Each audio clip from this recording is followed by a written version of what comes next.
എവർക്കും നമസ്കാരം. അഡ്ഹോക്ക് ലേണിംഗിലേക്ക് സ്വാഗതം.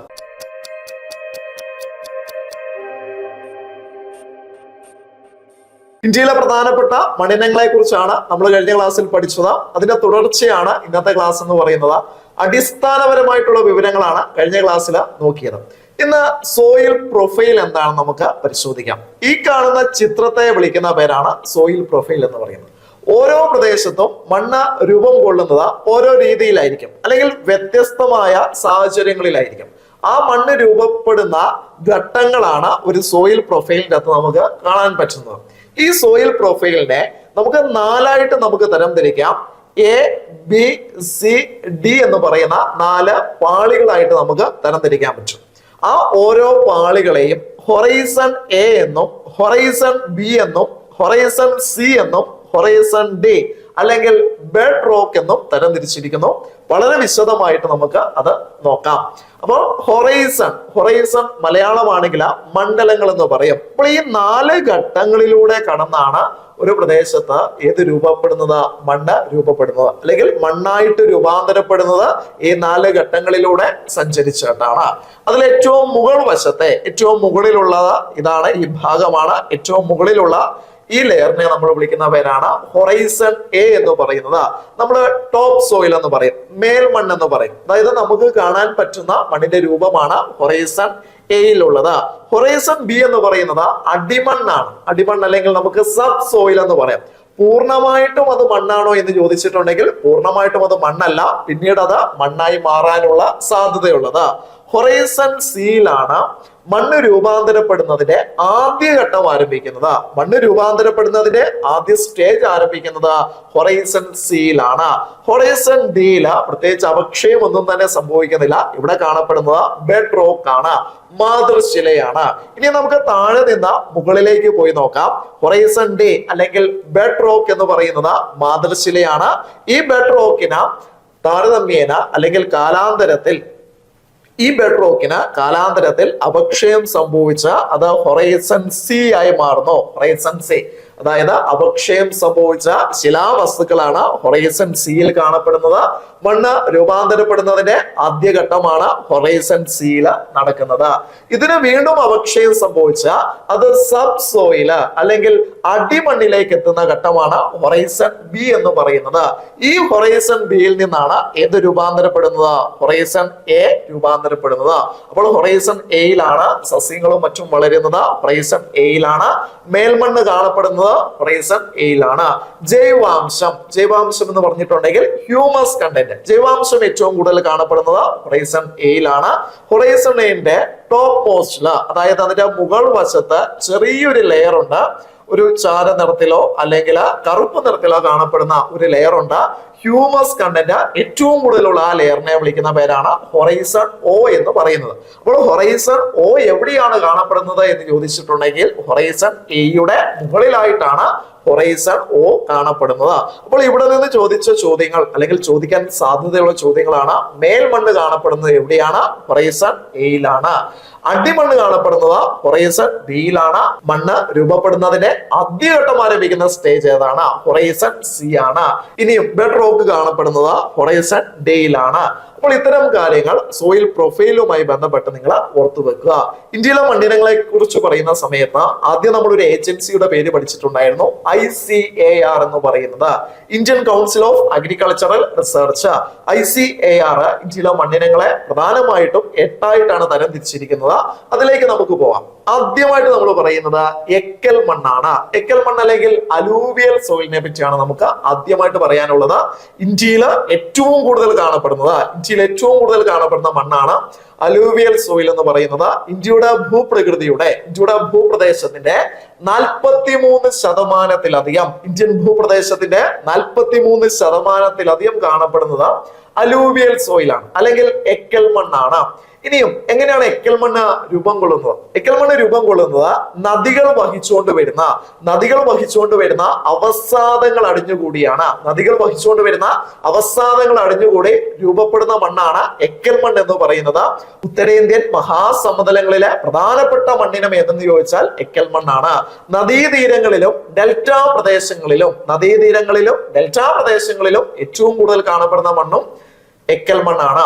അതായത് എക്കൽ മണ്ണ് പ്രധാനമായിട്ടും കാണപ്പെടുന്ന ഭൂപ്രദേശങ്ങളാണ് ഉത്തരേന്ത്യൻ മഹാസമതലങ്ങള്, അല്ലെങ്കിൽ നദീതീരങ്ങള്, ഡെൽറ്റ പ്രദേശങ്ങള്. ഏറ്റവും ഫലപുഷ്ടമായിട്ടുള്ള മണ്ണാണ്, കൃഷിക്ക് ഏറ്റവും അനുയോജ്യമായിട്ടുള്ള മണ്ണും ഏതാണ്? എക്കൽ മണ്ണാണ്. അത്യാവശ്യം എല്ലാ വിളകളും, ഇന്ത്യയിൽ കൃഷി ചെയ്യുന്ന അത്യാവശ്യം എല്ലാ വിളകളും എക്കൽ മണ്ണിൽ നമുക്ക് കൃഷി ചെയ്യാൻ പറ്റും. നെല്ല്, ഗോതമ്പ് തുടങ്ങിയ കൃഷികളുടെ വളർച്ചയ്ക്ക് ഏറ്റവും അനുയോജ്യമായിട്ടുള്ള മണ്ണ് കൂടിയാണ് എക്കൽ മണ്ണ് എന്ന് പറയുന്നത്. എക്കൽ മണ്ണിനെ പറ്റി പറയുന്ന സമയത്ത് എക്കൽ മണ്ണിൽ ഏറ്റവും കൂടുതലുള്ള ധാതുവാണ് പൊട്ടാഷ് എന്ന് പറയുന്നത്. എക്കൽ മണ്ണിൽ ഏറ്റവും കുറവുള്ള ധാതു ചോദിച്ചിട്ടുണ്ടെങ്കിൽ അത് ഫോസ്ഫറസ് ആണ്. എക്കൽ മണ്ണിൽ ഏറ്റവും കുറവുള്ള ധാതു ചോദിച്ചിട്ടുണ്ടെങ്കിൽ അത് ഫോസ്ഫറസ് ആണ്. ഇനിയും ഉത്തരേന്ത്യൻ മഹാസമതലങ്ങളിൽ കാണപ്പെടുന്ന എക്കൽ മണ്ണിനെ രണ്ടായിട്ട് നമുക്ക് തരംതിരിക്കാം. വെള്ളപ്പൊക്കത്തിന്റെ ഭാഗമായി രൂപം കൊള്ളുന്ന പുതിയ എക്കൽ മണ്ണിനെ നമ്മൾ വിളിക്കുന്നത് ഖാദർ എന്നാണ്. വെള്ളപ്പൊക്കത്തിന്റെ ഭാഗമായിട്ട് പുതുതായിട്ട് രൂപം കൊള്ളുന്ന എക്കൽ മണ്ണിനെ വിളിക്കുന്ന പേര് ഖാദർ എന്നാണ്. ഉത്തരേന്ത്യൻ മഹാസമതലങ്ങളിൽ കാണപ്പെടുന്ന പഴയ എക്കൽ മണ്ണിനെ വിളിക്കുന്ന പേരാണ് ബങ്കർ എന്ന് പറയും. പഴയ എക്കൽ മണ്ണിനെ വിളിക്കുന്ന പേരാണ് ബങ്കറ, പുതിയ എക്കൽ മണ്ണിനെ വിളിക്കുന്ന പേരാണ് ഖാദർ എന്ന് പറയുന്നത്. ഇനിയും എക്കൽ മണ്ണ് ഏറ്റവും കൂടുതൽ കാണപ്പെടുന്ന ഇന്ത്യൻ സംസ്ഥാനങ്ങളാണ് ബീഹാർ, ഉത്തർപ്രദേശ് തുടങ്ങിയ സംസ്ഥാനങ്ങളാണ്. എക്കൽ മണ്ണ് ഏറ്റവും കൂടുതൽ കാണപ്പെടുന്ന ഇന്ത്യൻ സംസ്ഥാനങ്ങളാണ് ബീഹാറും ഉത്തർപ്രദേശും. ഇനിയും എക്കൽ മണ്ണ് കഴിഞ്ഞാൽ ഇന്ത്യയിൽ ഏറ്റവും കൂടുതൽ കാണപ്പെടുന്ന രണ്ടാമത്തെ മണ്ണാണ് ചുവന്ന മണ്ണ് എന്ന് പറയുന്നത്, റെഡ് സോയിൽ എന്ന് പറയുന്നത്. ഇന്ത്യയിൽ ഏറ്റവും കൂടുതൽ കാണപ്പെടുന്ന രണ്ടാമത്തെ മണ്ണാണ് ചുവന്ന മണ്ണ്. ചുവന്ന മണ്ണ് പ്രധാനമായിട്ടും കാണപ്പെടുന്നത് ചോട്ടാ നാഗ്പൂർ പീഠഭൂമി പ്രദേശത്താണ്.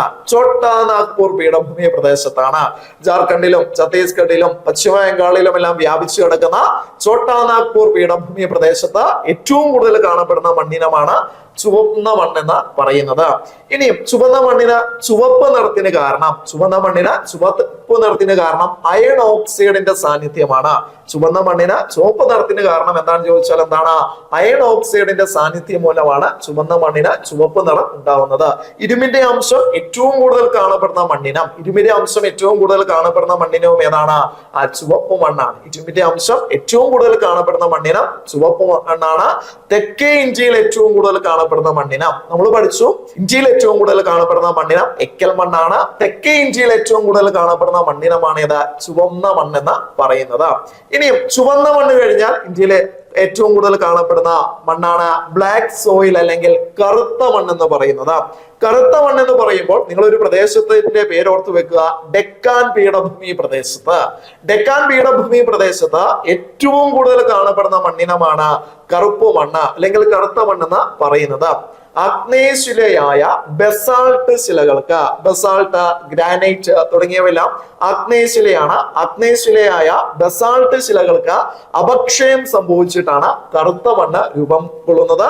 കറുത്ത മണ്ണ് ഏറ്റവും കൂടുതൽ കാണപ്പെടുന്ന ഇന്ത്യൻ ഭൂപ്രദേശമാണ് ഡെക്കാൻ പീഠഭൂമി എന്ന് പറയുന്നത്. ഇനിയും ഈ കറുത്ത മണ്ണ് അറിയപ്പെടുന്ന മറ്റു ചില പേരുകൾ കൂടിയുണ്ട്, അതുകൂടി ഓർത്തു വെക്കണം. ഒന്നാമത്തെ പേരാണ് ചെർണോസം. ചെർണോസം എന്നറിയപ്പെടുന്നത് കറുത്ത മണ്ണാണ്. രണ്ടാമത്തെ പേരാണ് റിഗർ സോയിൽ. റിഗർ മണ്ണ് എന്നറിയപ്പെടുന്നത് കറുത്ത മണ്ണാണ്. ലാവാ സോയിൽ, പരുത്തി മണ്ണ്. ലാവാ സോയില് അല്ലെങ്കിൽ പരുത്തി മണ്ണ് എന്നെല്ലാം അറിയപ്പെടുന്നത് കറുത്ത മണ്ണാണ്. കാരണം ലാവയിൽ നിന്നാണ് ബസാൾട്ട് ശിലകൾ ഉണ്ടാവുകയും ആ ബസാൾട്ട് ശിലകൾക്ക് അപക്ഷയം സംഭവിച്ചിട്ടാണ് ബ്ലാക്ക് സോയില് രൂപം കൊള്ളുന്നത്. അല്ലെങ്കിൽ നമുക്ക് പറയാം പരുത്തി കൃഷിക്ക്, പരുത്തി, കരിമ്പ് തുടങ്ങിയ കൃഷികൾക്ക് ഏറ്റവും അനുയോജ്യമായിട്ടുള്ള മണ്ണുകൂടിയാണ് കറുത്ത മണ്ണ് എന്ന് പറയുന്നത്. ഇനിയും മറ്റൊരു ചോദ്യം കൂടെയുണ്ട്. വേനൽക്കാല കൃഷികൾക്ക് ഏറ്റവും അനുയോജ്യമായിട്ടുള്ള മണ്ണ് ഏതാണ്? വേനൽക്കാല കൃഷികൾക്ക് ഏറ്റവും അനുയോജ്യമായിട്ടുള്ള മണ്ണുകൂടിയാണ് കറുത്ത മണ്ണ്. കാരണം ഈർപ്പം നിലനിർത്താനുള്ള ശേഷി കറുത്ത മണ്ണിന് വളരെ കൂടുതലാണ്. കറുത്ത മണ്ണ് കേരളത്തിൽ ഏറ്റവും കൂടുതൽ കാണപ്പെടുന്ന പ്രദേശമാണ് പാലക്കാട് ജില്ലയിലെ ചിറ്റൂർ എന്ന് പറയുന്നത്. പാലക്കാട് ജില്ലയിലെ ചിറ്റൂരാണ് കറുത്ത മണ്ണ് കേരളത്തിൽ ഏറ്റവും കൂടുതൽ കാണപ്പെടുന്ന പ്രദേശം എന്ന് പറയുന്നത്. ഇനി അടുത്തതായിട്ട് നമുക്ക് ചെങ്കൽ മണ്ണിനെ പറ്റി പഠിക്കാം. Laterite soil. ചെങ്കൽ മണ്ണിന്റെ ഏറ്റവും വലിയ പ്രത്യേകത കേരളത്തിൽ ഏറ്റവും കൂടുതൽ കാണപ്പെടുന്ന മണ്ണിനം എന്ന് തന്നെയാണ്. കേരളത്തില് ഏറ്റവും കൂടുതൽ കാണപ്പെടുന്ന മണ്ണിനമാണ് ചെങ്കൽ മണ്ണ് അല്ലെങ്കിൽ ലാറ്ററൈറ്റ് സോയിൽ എന്ന് പറയുന്നത്. മൺസൂൺ കാലാവസ്ഥാ പ്രദേശങ്ങളിൽ എന്താണ് മൺസൂൺ ക്ലൈമറ്റിന്റെ പ്രത്യേകത? ഉയർന്ന തോതിലുള്ള ഊഷ്മാവും ഉയർന്ന തോതിലുള്ള മഴയും ലഭിക്കുന്ന പ്രദേശങ്ങളാണ് മൺസൂൺ പ്രദേശങ്ങൾ. മൺസൂൺ കാലാവസ്ഥാ പ്രദേശങ്ങളിൽ ഏറ്റവും കൂടുതലായി കാണപ്പെടുന്ന മണ്ണിനമാണ് ലാറ്ററൈറ്റ് എന്ന് പറയുന്നത്, ചെങ്കൽ മണ്ണ് എന്ന് പറയുന്നത്. ചെങ്കൽ മണ്ണ് ഏറ്റവും കൂടുതൽ കാണപ്പെടുന്ന ഇന്ത്യയിലെ പർവ്വത നിരയാണ് പശ്ചിമഘട്ടം എന്ന് പറയുന്നത്. ചെങ്കൽമണ്ണ് ഏറ്റവും കൂടുതൽ കാണപ്പെടുന്ന ഇന്ത്യയിലെ പർവ്വത പ്രദേശമാണ് പശ്ചിമഘട്ടം എന്ന് പറയുന്നത്. ചെങ്കൽമണ്ണിൽ പ്രധാനമായും കൃഷി ചെയ്യുന്ന വിളകളാണ് തേയില, കാപ്പി, റബ്ബർ, കശുവണ്ടി തുടങ്ങിയവ. ചെങ്കൽമണ്ണ് ഏറ്റവും കൂടുതൽ കാണപ്പെടുന്ന ഇന്ത്യൻ സ്റ്റേറ്റ് കേരളം തന്നെയാണ്. ഇനിയും ഈ 4 മണ്ണിനങ്ങളെ കുറിച്ച്, അതായത് നമ്മൾ ഇപ്പോൾ പറഞ്ഞ എക്കൽ മണ്ണ്, ചെമ്മണ്ണ്, കറുത്ത മണ്ണ്, ചെങ്കൽ മണ്ണ്, ഇവയെ കുറിച്ചാണ് PSCയിൽ ഏറ്റവും കൂടുതൽ PSC ചോദ്യങ്ങൾ ചോദിച്ചിട്ടുള്ളത്. ഇത് കഴിഞ്ഞാൽ പിന്നെ നമുക്ക് പഠിക്കാനുള്ള മണ്ണിനമാണ് പർവ്വത മണ്ണ് എന്ന് പറയുന്നത്. പർവ്വത മണ്ണ്, മൗണ്ടൻ സോയിൽ എന്ന് പറയും. പർവ്വത മണ്ണ് ഹിമാലയം, ട്രാൻസ് ഹിമാലയം തുടങ്ങിയ പ്രദേശങ്ങളിൽ, അതായത് ഉത്തരപർവ്വത മേഖലയിലെ ഹിമാലയത്തിലും ട്രാൻസ് ഹിമാലയത്തിലും സ്റ്റേറ്റുകൾ പറയുകയാണെങ്കിൽ ഹിമാചൽ പ്രദേശ്, ഉത്തരാഖണ്ഡ്, വടക്കുകിഴക്കൻ സംസ്ഥാനങ്ങള്, അങ്ങനെയുള്ള പ്രദേശങ്ങളിൽ ഏറ്റവും കൂടുതൽ കാണപ്പെടുന്ന മണ്ണിനമാണ് പർവ്വത മണ്ണ് എന്ന് പറയുന്നത്. ഇവിടെ ഒരു മുൻകാല ചോദ്യമുണ്ട്. ജൈവാംശം ഹ്യൂമസ് കണ്ടന്റ്, ജൈവാംശം ഏറ്റവും കൂടുതൽ കാണപ്പെടുന്ന മണ്ണിനമാണ് പർവ്വത മണ്ണ് എന്ന് പറയുന്നത്. അപ്പം ജൈവാംശം ഏറ്റവും കൂടുതൽ കാണപ്പെടുന്ന മണ്ണിനമാണ് പർവ്വത മണ്ണ് എന്ന് പറയുന്നത്. അടുത്ത മണ്ണാണ് മരുഭൂമി മണ്ണ് അല്ലെങ്കിൽ അരിഡ് സോയിൽ എന്ന് പറയും അല്ലെ. മരുഭൂമി മണ്ണ് ഏറ്റവും കൂടുതൽ കാണപ്പെടുന്നത് രാജസ്ഥാൻ പ്രദേശങ്ങളിലാണ്. രാജസ്ഥാൻ മരുഭൂമി പ്രദേശങ്ങളിലാണ് കാണപ്പെടുന്നത്. ജൈവാംശം വളരെ കുറവായിട്ടുള്ള മണ്ണാണ് മരുഭൂമി മണ്ണെന്ന് പറയുന്നത്. ഇനിയും നിരന്തരമായിട്ട് കാറ്റു വീശുന്ന സ്ഥലങ്ങളിൽ കാണപ്പെടുന്ന മണ്ണിനം ഏതെന്ന് ചോദിച്ചാൽ അതിന്റെ ഉത്തരമായിട്ട് ഏത് വരും? മരുഭൂമി മണ്ണ് വരും കേട്ടോ. യെസ്. അടുത്തതായിട്ട് നമുക്ക് പഠിക്കാനുള്ള മണ്ണാണ് പീറ്റു മണ്ണ് എന്ന് പറയുന്നത്. റാൻ ഓഫ് കച്ച് എവിടെയാണ്? ഗുജറാത്തിലാണ് അല്ലെ. സുന്ദർബൻസ് ഡെൽറ്റ പ്രദേശം എവിടെയാണ്? പശ്ചിമ ബംഗാളിലാണ് അല്ലെ. ഇവിടെ എല്ലാം ഏറ്റവും കൂടുതൽ കാണപ്പെടുന്ന ഒരു മണ്ണിനമാണ് പീറ്റു മണ്ണ് എന്ന് പറയുന്നത്. ഉയർന്ന അളവിൽ മഴയും ഉയർന്ന അളവിൽ ഈർപ്പവും നിലനിൽക്കുന്ന പ്രദേശങ്ങളിലാണ് പീറ്റു മണ്ണ് നമുക്ക് കാണാൻ പറ്റുന്നത്. നമ്മൾ കുറച്ചു മുമ്പ് പഠിച്ചിട്ടുണ്ടായിരുന്നു, ഉയർന്ന അളവിൽ മഴയും ഉയർന്ന അളവിൽ ഊഷ്മാവുമുള്ള പ്രദേശങ്ങളിൽ ഏത് മണ്ണാണ്?